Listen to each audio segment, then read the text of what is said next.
मंच पर उपस्थित भारतीय जनता पार्टी के प्रदेश अध्यक्ष श्रीमान रैना जी, उनके नेतृत्व में बैठे हुए सारे भारतीय जनता पार्टी के वरिष्ठ नेतागण, हमारे चुनाव प्रभारीगण और आज 2024 जम्मू कश्मीर चुनाव के भारतीय जनता पार्टी के संकल्प पत्र के विमोचन के समय उपस्थित सभी पत्रकार, छायाकार, बंधु भगिनीगण, आप सभी का भारतीय जनता पार्टी की इस प्रेस वार्ता में मैं स्वागत करता हूं। मित्रों, जैसा आप सभी जानते हैं, आजादी के समय से हमारी पार्टी के लिए जम्मू कश्मीर का ये भूभाग बहुत महत्वपूर्ण रहा है और आजादी के समय से ही हमने इस भूभाग को हमेशा भारत के साथ जोड़े रखने के लिए बहुत प्रयास किए। पंडित प्रेमनाथ डोगरा के आंदोलन से लेकर श्यामा प्रसाद मुखर्जी की शहादत तक ये पूरा संघर्ष पहले भारतीय जनसंघ और फिर भारतीय जनता पार्टी ने आगे बढ़ाया, क्योंकि हमारी पार्टी मानती है कि जम्मू कश्मीर हमेशा से भारत का हिस्सा है और रहेगा, इसमें कभी कोई संशय नहीं रहा। मगर कई साल हो गए, 2014 तक जम्मू कश्मीर पर हमेशा अलगाववाद की परछाई रही, आतंकवाद की परछाई रही। अलग अलग स्टेट और non state actor Jammu Kashmir को अस्थिर करते रहे और सभी सरकारों ने एक प्रकार से अपीसमेंट की पॉलिसी से जम्मू कश्मीर को डील किया। 2014 से लेकर 2024 का ये कालखंड, जब भी जम्मू कश्मीर और भारत का इतिहास लिखा जाएगा, जम्मू कश्मीर के लिए स्वर्णिम अक्षरों से अंकित किया जाएगा, ऐसा मेरा बहुत स्पष्ट मानना है। ये 10 साल जम्मू कश्मीर के लिए शांति और विकास के 10 साल रहे, सुशासन के 10 साल रहे हैं। ये 10 साल में मैक्सिमम टेररिज्म की जगह मैक्सिमम टूरिज्म पर शिफ्ट हुआ है। ये 10 साल सुख और समृद्धि का रास्ता प्रशस्त करने वाले रहे हैं और ये 10 साल जम्मू कश्मीर के मूल बासिंदों की संस्कृति को ताकत देने वाले ये 10 साल रहे हैं। एक जमाने में धारा 370 की परछाई में यहां पर अलगाववादियों की मांगे, हुर्रियत जैसे संगठन और हुर्रियत जैसे संगठनों के नतमस्तक होती हुई सरकारें हमने देखी थी। ये 10 साल के अंदर आज धारा 370 और 35A पास्ट बन गया है, वो हमारे संविधान का हिस्सा नहीं है। इसका पूरे भारत और जम्मू कश्मीर की जनता को आनंद है। यहां जो शांति, विकास और सामाजिक न्याय जमीन पर उतरने का काम हुआ है, इसका मूल कारण नरेंद्र मोदी जी का एक ऐतिहासिक फैसला 5 अगस्त 2019 को धारा 370 को समाप्त करने का। बड़ी दुख की बात है, विगत दिनों में एनसी का एजेंडा मैंने पढ़ा है और एनसी के एजेंडे को कांग्रेस का मौन समर्थन भी मैंने देखा है। मगर मैं आज आप सभी पत्रकार भाइयों के माध्यम से पूरे देश को स्पष्ट कर देना चाहता हूं, धारा 370 इतिहास बन चुकी है, वो कभी लौटकर नहीं आने सकती, हम आने भी नहीं, क्योंकि धारा 370 ही वो कड़ी थी जो कश्मीर के अंदर युवाओं को हाथ में हथियार और पत्थर पकड़ाती थी। अलगाववाद की विचारधारा ही युवाओं को विकास की जगह आतंकवाद के रास्ते पर शिफ्ट करती थी और आज मोदी जी के नेतृत्व में ढेर सारे काम हुए हैं। मित्रों, मैं चुनाव घोषणा पत्र पर आने से पहले कुछ चीजें जरूर कहना चाहता हूं। जम्मू कश्मीर में सबसे बड़ी जरूरियात थी शिक्षा की। लगभग ये 10 साल में 59 कॉलेजों को मान्यता मिली है। 30 कश्मीर डिवीजन में और जम्मू डिवीजन में 29, 16,000 छात्रों की प्रवेश क्षमता जोड़ी गई है। न्यू एजुकेशन पॉलिसी के तहत आओ स्कूल चले अभियान हमने आगे दिखाया है, बढ़ाया है। 45 अटल टिंकरिंग लैब स्थापित किए हैं और 6,000 करोड़ की लागत से 2 एम्स, एक विजयपुर में, एक अवंतीपुरा में, IIT, IIM, नीट, यूनानी अस्पताल, कई सारे भवन और संस्थान उच्च शिक्षा के लिए यहां खोले हैं। 70 साल तक देखा जाता था कि जम्मू कश्मीर के बच्चे यहां पढ़ाई लिखाई नहीं हो सकती थी, यहां से देश भर में पढ़ने जाते थे। आज देश भर के बच्चे जम्मू कश्मीर में पढ़ने के लिए आ रहे हैं और एक अच्छा संदेश लेकर देश में जा रहे हैं। रेवेन्यू डेफिसिट वाले स्टेट के अंदर जल विद्युत बड़ा विकास का मार्ग प्रशस्त करने वाला था। लगभग 22,500 करोड़ की लागत से विभिन्न हाइड्रो प्रोजेक्ट का निर्माण हमने किया है। लगभग 1,000 मेगावाट पाकलदुल, इसके साथ शाहपुर कंडी बांध सिंचाई, रतले हाइड्रो योजना, क्रार हाइड्रो योजना, कीरू हाइड्रो योजना, ढेर सारे बिजली उत्पादन के जल विद्युत के संयंत्र यहां स्थापित किए गए हैं और आने वाले दिनों में ये काम पूर्ण होते ही वो जम्मू कश्मीर को सरप्लस बजट देने वाला स्टेट बनाएंगे। ऐसा पूर्ण आयोजन नरेंद्र मोदी जी के नेतृत्व में किया है। कई सारे बिजली के वितरण के भी काम हुए हैं। इसके साथ हमने शांति के मोर्चे पर भी ढेर सारा काम किया है, उस पर मैं बाद में आऊंगा। पहले सामाजिक सद्भाव और समरसता पर भी बात रखना चाहता हूं। धारा 370 के कारण यहां रिजर्वेशन संभव नहीं हो पाता था, महिलाओं को अन्याय होता था, दलित भाइयों को अन्याय होता था, ट्राइबल्स को अन्याय होता था। भारतीय जनता पार्टी की नरेंद्र मोदी सरकार ने यहां आरक्षण को जमीन पर उतारने का काम किया है। आज SC वर्ग का भी आरक्षण हुआ है। आर्थिक रूप से कमजोर वर्ग का 10% आरक्षण हुआ है। OBC का आरक्षण बढ़ाया गया है। गुर्जर, बकरवाल और पहाड़ियों को सालों से जो आरक्षण नहीं मिलता था, उसको आरक्षण देने की शुरुआत नरेंद्र मोदी जी के नेतृत्व में हुई है। हमने NC का एजेंडा देखा है। उन्होंने कहा है कि हम इस पर पुनः विचार करेंगे। मैं श्री उमर अब्दुल्ला को बताना चाहता हूं, उमर साहब, चुनाव का नतीजा जो आए वो आए, हम गुर्जर, बकरवाल और पहाड़ी के आरक्षण को आपको छूने नहीं देंगे। ये बात आप याद रखें। ये भारतीय जनता पार्टी का संकल्प है।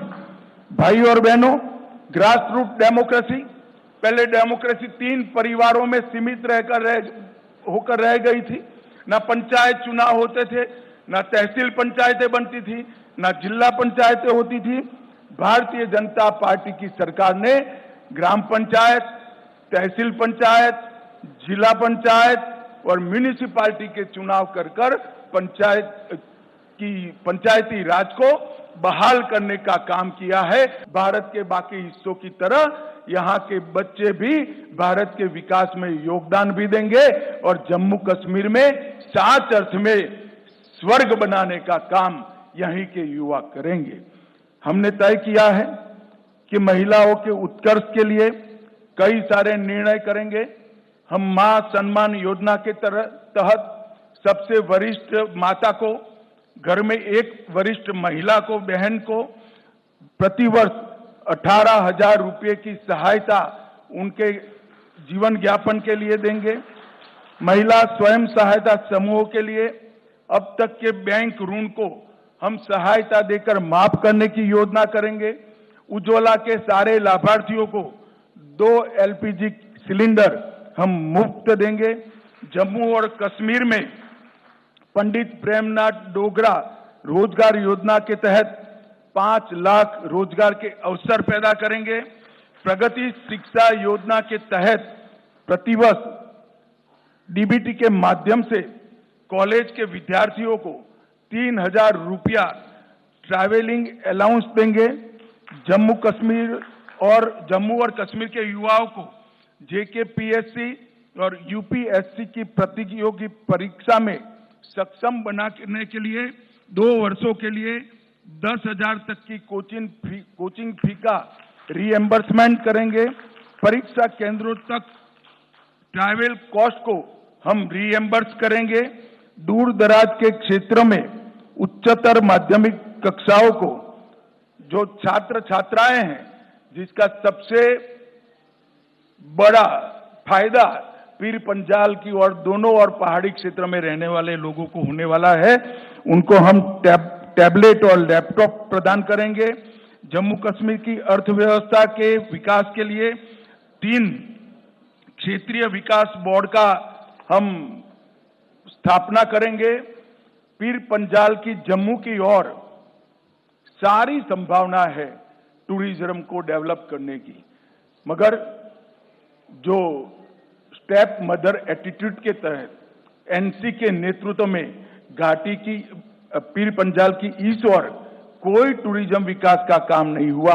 हमने तय किया है जिला राजौरी में ठंडा मंडी के आसपास एक आकर्षक पर्यटन शहर नया बनाएंगे जो पहलगांव से भी ज्यादा आधुनिक होगा और वो पहलगांव का भी पूरक होगा। टूरिस्ट यहाँ पर 5 दिन रहेगा तो 3 दिन पहलगांव भी जाकर रहेगा और वो जो वहाँ जो 7 बड़ी झीलें हैं, वो 7 झील और झरने को जोड़कर एक बड़ा पर्यटन स्थल हम बनाने का काम करें।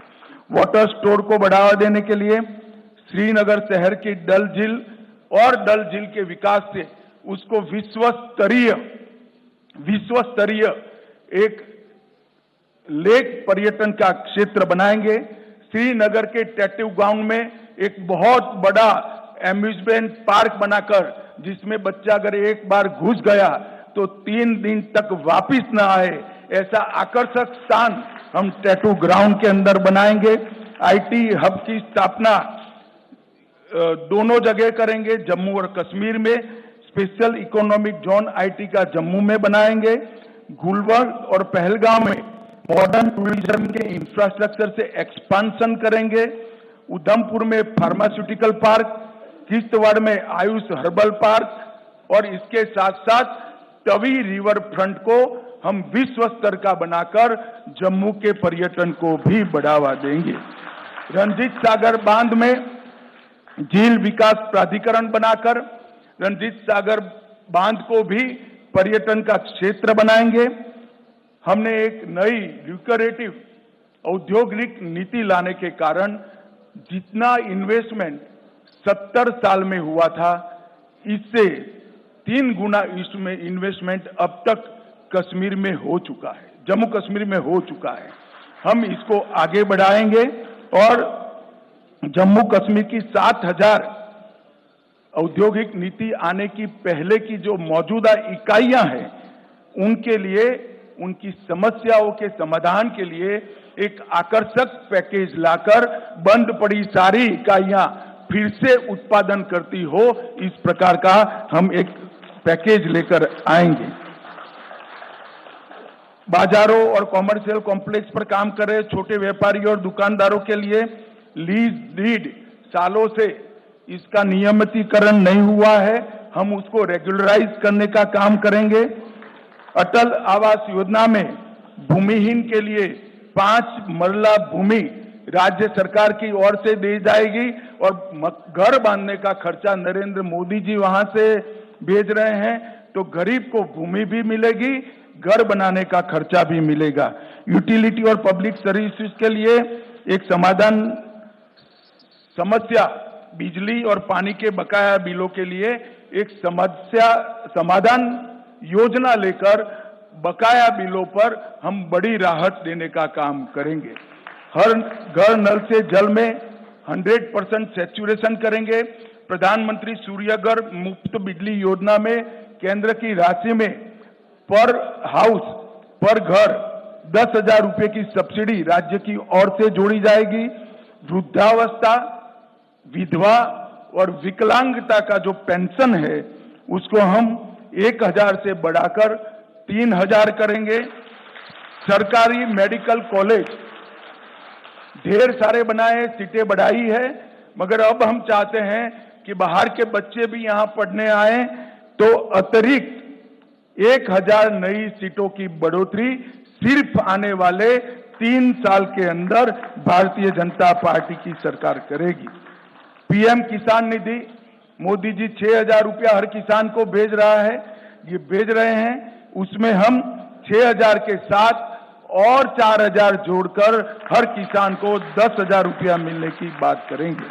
कृषि गतिविधियों के लिए बिजली दर को 50% कम कर कृषि गतिविधियों में एक्टिविटी बढ़ाने का प्रयास करेंगे। जम्मू कश्मीर की आरक्षण नीति का पालन करते हुए सामान्य कोटा को प्रभावित करे बगैर अग्निवीरों को 20% कोटा देकर उसमें जम्मू कश्मीर के अग्निवीरों को हम प्रायोरिटी देंगे। एडहोक संविदा दैनिक वेतनभोगी का समस्याओं का समाधान मैं हमारे साथियों का ढेर सारा प्रतिनिधिमंडल झेल चुका हूं। ये बेचारे कुछ बोलते नहीं है, मगर मैं कहता हूं इसका निश्चित समाधान लाकर सबका जीवन के अंदर एक नया उजाला लाने का हम काम करेंगे। 10,000 किलोमीटर नई सड़कें बनाई जाएंगी। जम्मू और कश्मीर दोनों बहुत जल्द ही मेट्रो से युक्त हो जाएंगे और मेट्रो हमारे यहां भी होगी। ऋषि कश्यप तीर्थ पुनरुद्धार अभियान 1,000 खंडहर हुए आतंकवाद की बलि चढ़े मंदिरों का जीर्णोद्धार और वहां अखंड पूजा हो, इसकी व्यवस्था भारतीय जनता पार्टी की सरकार करेगी। टीकूलाल टपरू विस्थापित समाज पुनर्योजना में अनेक प्रकार के नए प्रावधान हम जोड़ने जा रहे हैं, मैं अभी बताना नहीं चाहता हूं। और ये जो ब्लेम गेम चलता है, जम्मू कश्मीर में जो 40,000 लोग आतंकवाद की बलि चढ़ गए, इसकी जिम्मेदारी किसकी? अभी तो राष्ट्रपति शासन था, हम कुछ करना नहीं चाहते थे, मगर जम्मू कश्मीर में नई सरकार बनने के बाद हम एक व्हाइट पेपर घोषित कर ये आतंकवाद फैलाने वालों की, उसके पोषण करने वाले की जिम्मेदारी तय करेंगे। और हम पिछले वर्षों से विपरीत, पिछले वर्षों में जम्मू को अन्याय होने वाली कुछ जातियों, कुछ समूहों, कुछ उपासना पद्धति वालों को अन्याय करने वाली जो जनगणना हुई थी, इसको समाप्त कर स्वतंत्र और निष्पक्ष जनगणना कराएंगे जो सबके साथ न्याय करेगी, किसी का तुष्टीकरण करेंगे। और सबसे बड़ा वादा है, आतंकवाद पर जो प्रहार चालू है उसको और कड़ा कर आतंकवाद को भारत की सरहदों के उस पार भेज देंगे। यहां से आतंकवाद को हमेशा के लिए हम समाप्त कर देंगे। भाई और बहनों, घाटी और जम्मू दोनों क्षेत्रों के विकास के लिए एक संतुलित घोषणा पत्र हमारे घोषणा पत्र समिति के अध्यक्ष के नेतृत्व में बना है। मैं उनको और उनकी टीम को बहुत बहुत बधाई देना चाहता हूं और जम्मू कश्मीर की जनता को अपील करना चाहता हूं, कहीं आप इनकी चिकनी चुपड़ी बातों में आए बगैर इनका मूल मकसद ध्यान से स्टडी कर लेना। उनका मूल मकसद है जो नेशनल कॉन्फ्रेंस का एजेंडा है वो, और राहुल गांधी जी और कांग्रेस पार्टी ने वो एजेंडा को अपनी मौन सम्मति दी है। मैं अभी भी कांग्रेस पार्टी को कहना चाहता हूं, क्या इस देश में 2 राष्ट्र 2 झंडे 2 ध्वज के नेशनल कॉन्फ्रेंस के एजेंडे के साथ आप सहमत हो या नहीं, वो बताइए। 370 के बारे में आप नेशनल कॉन्फ्रेंस से सहमत हो या नहीं, वो बताइए। मित्रों, वो एजेंडा बहुत खतरनाक एजेंडा है। वो फिर से घाटी में और जम्मू में भय का राज प्रस्थापित करना चाहते हैं। आतंकवाद के माध्यम से भय कर 3 पीढ़ी तक शासन किया है। और मैं आज सबको बिना निसंकोच बताना चाहता हूं मित्रों कि मैं यहां घाटी में भी कई बार आया हूं, जम्मू में भी कई बार आया हूं। अब जो टेररिज्म के साथ है, जम्मू कश्मीर इनके साथ नहीं रहेगा। यहां की आवाम ने तय किया है कि हमें टेररिज्म नहीं चाहिए, हमें विकास चाहिए, हमें शिक्षा चाहिए, हमें स्वास्थ्य चाहिए, हमें रोजगार चाहिए।